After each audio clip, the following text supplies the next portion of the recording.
बिस्मिल्लाहिर्रहमानिर्रहीम। अस्सलाम वालेकुम dear students, welcome to my YouTube channel. आज हम करेंगे हम टी 633 ग्रुप थ्योरी का टॉपिक नंबर 46 से आगे जितने टॉपिक्स आज की वीडियो लेक्चर में हमसे कवर हो सके।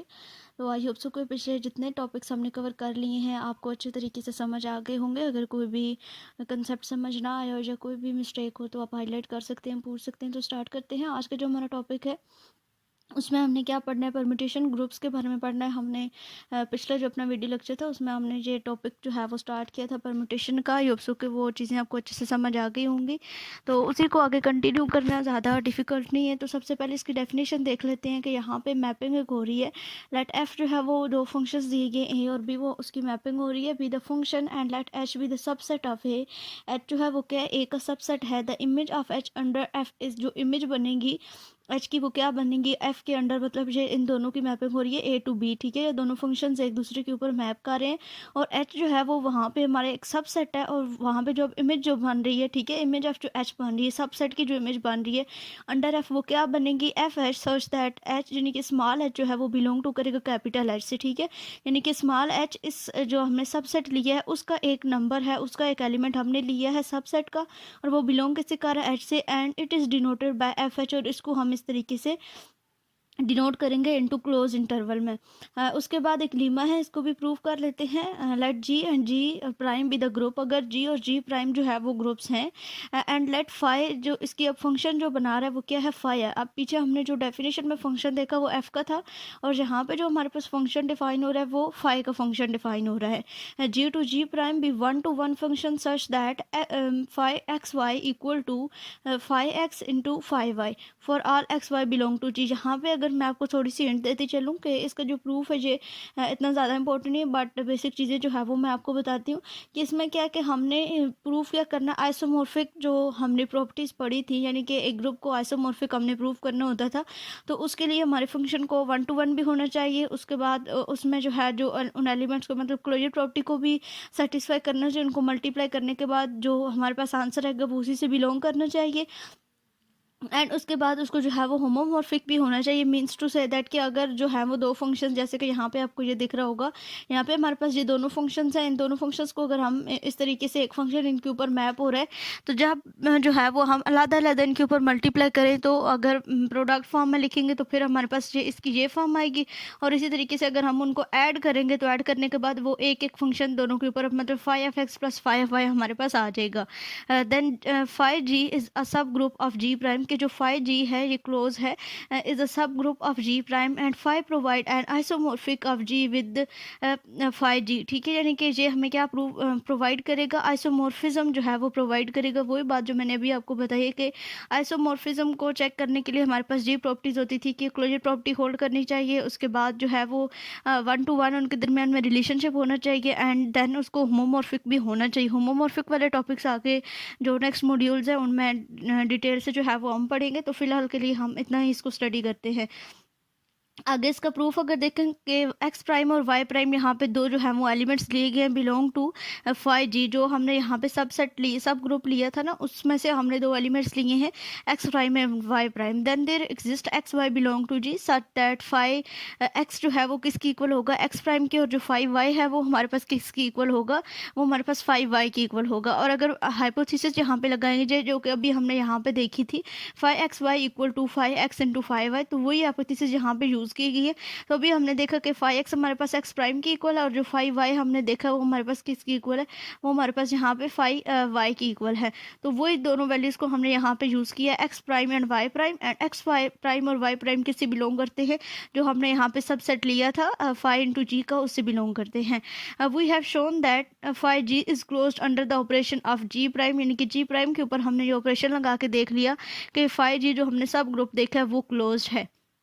उसके बाद हमने क्या चेक करना होता है, उसके बाद हमने आइडेंटिटी चेक करनी होती है। सब ग्रुप्स की ये प्रॉपर्टीज़ हैं कि वो सब ग्रुप कब होगा, जब ग्रुप्स की प्रॉपर्टीज़ को सेटिस्फाई करेगा। तो हमने क्लोजर प्रॉपर्टीज़ की देख ली। दैन अगर इसकी आइडेंटिटी को देखा जाए तो E prime be the identity of G prime. ठीक है, जहाँ पे जी प्राइम है तो हम जो आइडेंटिटी एलिमेंट लेंगे वो भी हमने इसी तरह से प्राइम की फॉर्म में ले लिया E prime. Then E prime phi E equal to phi E, जब भी किसी आइडेंटिटी को हम किसी एलिमेंट के साथ मल्टीप्लाई करते हैं तो वो एलिमेंट हमारे पास खुद आ जाता है। तो वही चीज़ यहाँ पे अप्लाई हमने की है। देन इसको हम अगेन इस तरीके से लिख सकते हैं फाई इंटू डबल ई में then phi E into phi E, ये कैंसिलेशन ला जो है वो दोनों साइड पे आप लगाएंगे। G prime show that E prime equal to phi E, so E prime भी किससे बिलोंग करता है आपके पास, यानी कि आइडेंटिटी एलिमेंट भी एग्जिस्ट करेगा जो आपने सब ग्रुप वहाँ पे लिया है। उसके बाद यहाँ पे जो है अब हम इन्वर्स की प्रॉपर्टी को देखेंगे कि इन्वर्स भी हमारे पास एग्जिस्ट करता है या नहीं करता। तो X prime belong to phi G, where X prime किसकी इक्वल है। अभी हमने अपना ये जो पिछली स्लाइड थी इसमें हमने कहा था कि एक्स प्राइम जो है वो हमारे पास किसकी इक्वल है, यानी कि फाई एक्स जो है वो एक्स प्राइम के और एक्स प्राइम ये दोनों आपस में इक्वल हैं।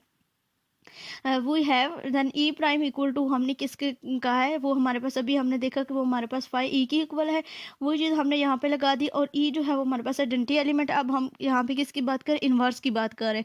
तो हम यहाँ पे इसकी जगह पे इन्वर्स की जो प्रॉपर्टी होती है एक्स इंटू एक्स इन्वर्स हमने यहाँ पे लिया, एंड देन इसके ऊपर इनको दोनों को अलग अलग सेपरेटली करके, जैसे कि हमने डेफिनेशन में देखा था phi X and phi X inverse, इसको हम इस तरीके से लिख सकते हैं। और फाई एक्स हमने देखा कि वो हमारे पास एक्स प्राइम की इक्वल है, उसकी जगह पे हमारे पास ये आ जाएगा, एंड फाइव एक्स का प्राइम एक्स इनवर्स आ जाएगा। We show that X prime inverse equal to five X inverse, ये दोनों आपस में इक्वल होंगे और ये भी इसमें एग्जिस्ट करते हैं।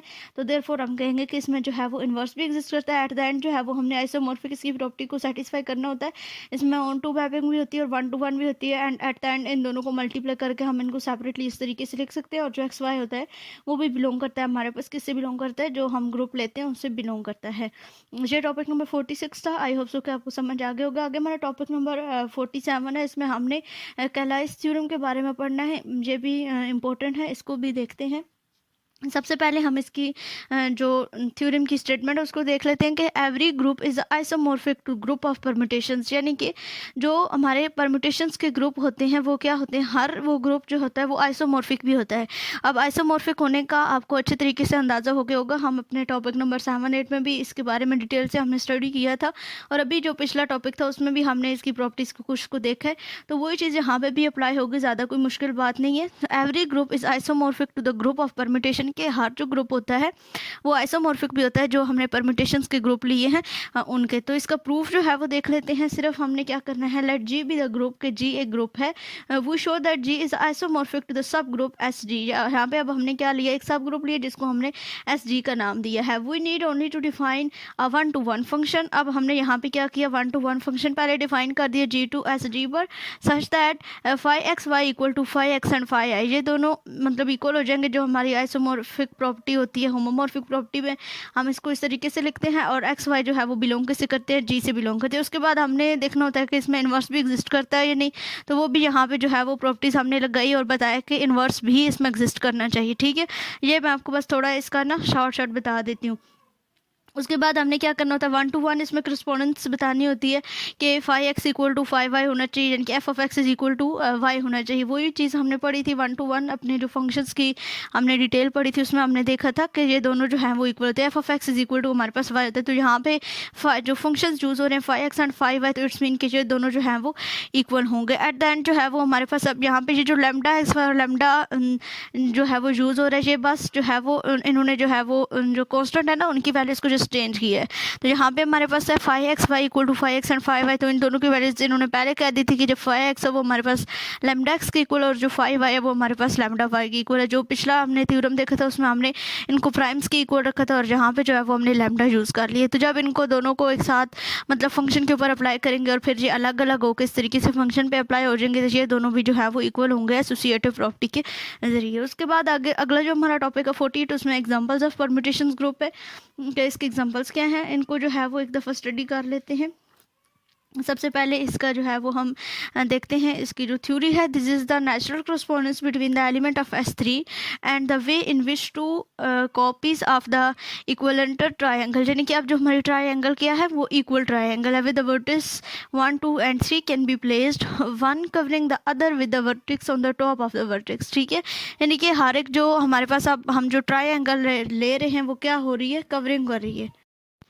अच्छा जी, इस ट्रायंगल को आगे इसकी जो मज़ीद प्रॉपर्टीज़ है उनको भी हम देख लेते हैं। इस ट्रायंगल की जो प्रॉपर्टीज़ है उसमें कहता है कि S3 is also the group D3। जो S3 है वो हमारे पास क्या है, D3 का भी ग्रुप है of the symmetric of the equilateral triangle. जो हमने ट्रायंगल इक्वल एक ट्रायंगल ली है उसमें जो S3 है वो क्या है, ग्रुप ही है, ठीक है, सिमेट्रिक ग्रुप है। वो use rho for the rotation and mu जो है वो हम यूज़ करेंगे रोटेशंस के लिए। और जो म्यू है, जैसे कि हमने अपने पिछले जो वीडियो लेक्चर था उसमें हमने इस तरह की रोटेशंस के बारे में और हॉरिजॉन्टली और वर्टिकली इसकी जो है वो हमने डायरेक्शंस के बारे में देखा था। तो वही चीज़ यहाँ पे भी हम ले रहे हैं for the mirror image in the bisector of the angle. जो म्यू है वो यहाँ पे किस लिए यूज़ हो रहा है, यानी कि मिरर इमेज के लिए, यानी कि उनको हम डायगोनली चेंज करेंगे, किसी को जो है वो हम दरमियान से कट करके चेंज करेंगे इस तरीके से, ठीक है।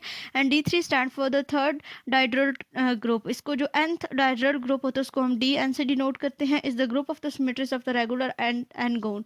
यानी कि जो हमारे पास ना जो हम ट्रायंगल बनाते हैं, ठीक है, ये मतलब डिफरेंट इसमें ना पॉइंट्स हो सकते हैं, डिफरेंट कॉर्नर इसमें हो सकते हैं।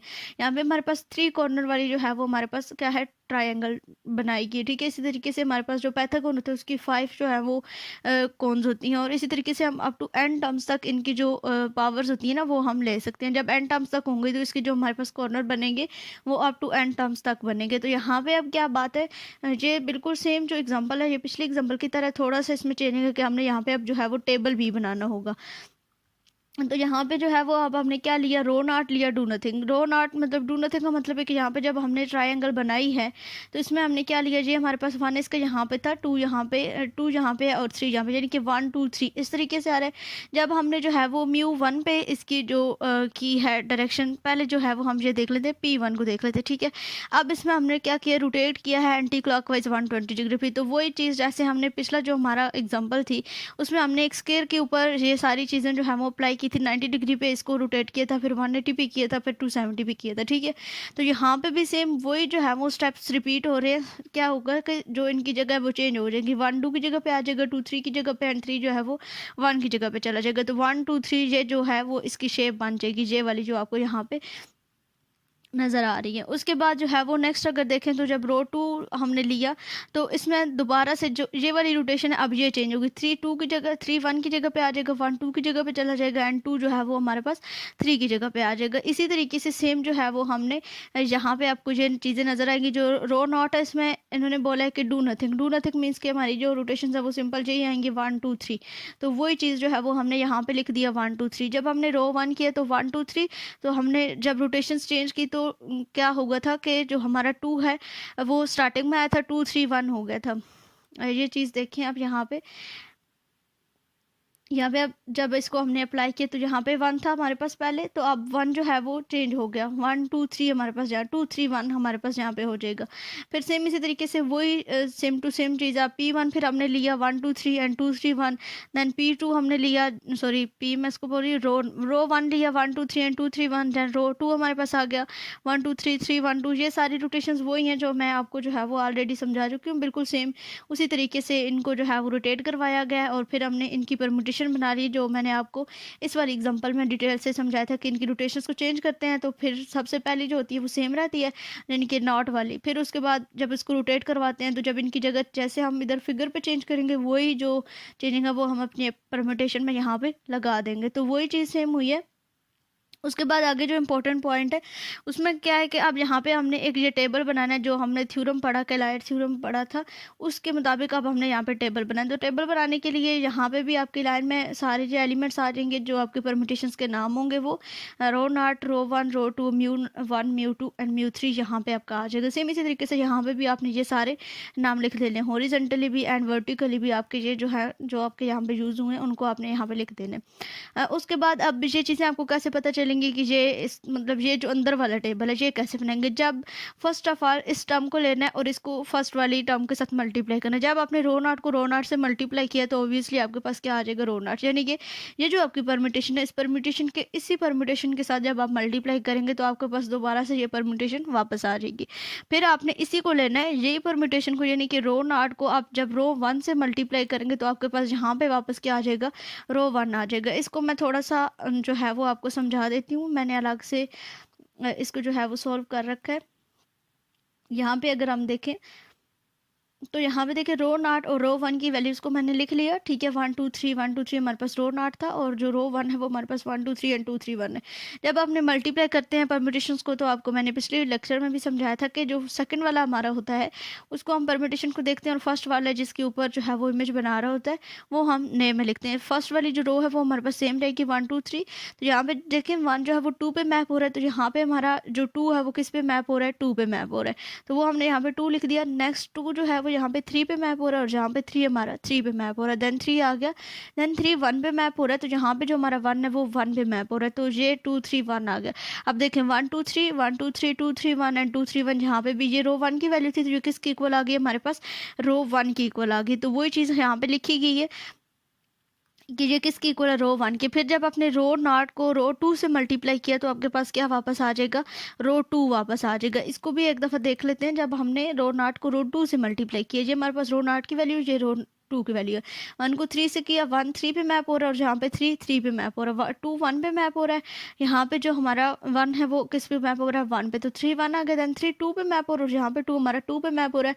1 2 3 3 1 2 1 2 3 3 1 2, ये किसके इक्वल आ गया, रो 2 के इक्वल आ गया। आई होप सो कि इस चीज़ की अंडरस्टैंडिंग आपको अच्छे तरीके से होगी। कि फिर सेम इसी तरीके से आपने जब रो नॉट को म्यू 1 से किया तो म्यू 1, जब रो नॉट को म्यू 2 से किया तो म्यू 2, जब रो नॉट को रो 3 से किया तो म्यू 3 जो है वो आपके पास यहाँ पे आ जाएगा। फिर सेम इसी तरीके से आपने सेकंड एलिमेंट को लेना है, इसको इन सब के साथ मल्टीप्लाई किया तो आपके पास ये रो जो है वो आ जाएगी। फिर आपने इसको लिया तो इसको इस पूरी रो के साथ मल्टीप्लाई किया तो आपके पास यहाँ पे ये रो आ जाएगी। फिर इसी तरीके से नेक्स्ट को आप मल्टीप्लाई करते जाएंगे, और ये जो पूरा टेबल है ये आपके पास ट्रांसफॉर्म होके आ जाएगा। उसके बाद आगे मज़ीद कुछ एग्जांपल्स हैं परम्यूटेशन ग्रुप की, इसको भी एक दफ़ा जो है वो हम देख लेते हैं। ये भी तकरीबन से मिलती जुलती ही है। अब यहाँ पे जो है वो हमने D4 लिया, और वो क्या होगा, स्केयर होगा। D4 is the group of the symmetries of the square, ठीक है। D4 है तो मीन्स के स्केयर, जैसे हमने जो अपनी एग्जाम्पल थी इसमें हमने R लिया था, ठीक है, R4 था। इसी तरह यहाँ पे D4 है, और इसको हम जो है वो ऑक्टेट ग्रुप भी कहते हैं। तो यहाँ पे हमने जो है वो एक स्केयर ले लिया 1 2 3 4, ये इसको हमने इस तरह से ड्रा कर लिया। And rho naught, rho 1 rho 2 rho 3, mu 1 mu naught mu 2, and यहाँ पे हमारे पास सिग्मा 1 सिग्मा 2। ये सिर्फ जो है वो क्या है, इनके नाम चेंज किए हैं, बाकी सेम टू सेम वही प्रोसेस है जो ऑलरेडी जो है वो हम इस वाली एग्जाम्पल में समझ चुके हैं। सेम वही कंसेप्ट है, उसी तरीके से आपने इसको करना है। अगर कोई चीज़ ना समझ आए तो आप जो है वो पूछ सकते हैं। और एट द एंड यहाँ पे इसकी एक डायग्राम जो है वो बना दी गई। सबसे जो नीचे यहाँ पे रो नॉट है, मतलब इसके ऊपर हमने कोई ऑपरेशन अप्लाई नहीं किया, एज इट इज़ जो हमारे पास वैल्यू थी वही हमने लिखी है। और D4 जो है वो हमारा आखिरी स्टेप था, इसके बाद हमने कोई स्टेप नहीं किया। और ये जो चीज़ें हैं ये सारी कुछ जो है वो हमारे पास अभी हमने अप्लाई की थी, जो इक्वल आती हैं एक दूसरे के, उन सब को यहाँ पे जो है वो बना दिया गया है। ये इतनी इंपॉर्टेंट नहीं, मतलब इस तरह ये पेपर में नहीं आने वाली। जस्ट जो है वो एक इन्होंने यहाँ पे इसका स्ट्रक्चर बना दी, किस तरीके से हमने इसको सॉल्व किया है। तो नेक्स्ट लेक्चर इंशाल्लाह हम अपने अगले वीडियो लेक्चर में कवर करेंगे। आई होप सो कि ये चीज़ें सारी आपको अच्छे से समझ आ गई होंगी। अगर फिर भी कोई कन्फ्यूजन हो या मेरी कोई मिस्टेक हो तो आप हाईलाइट कर सकते हैं, मुझे बता सकते हैं। मिलते हैं अपने अगले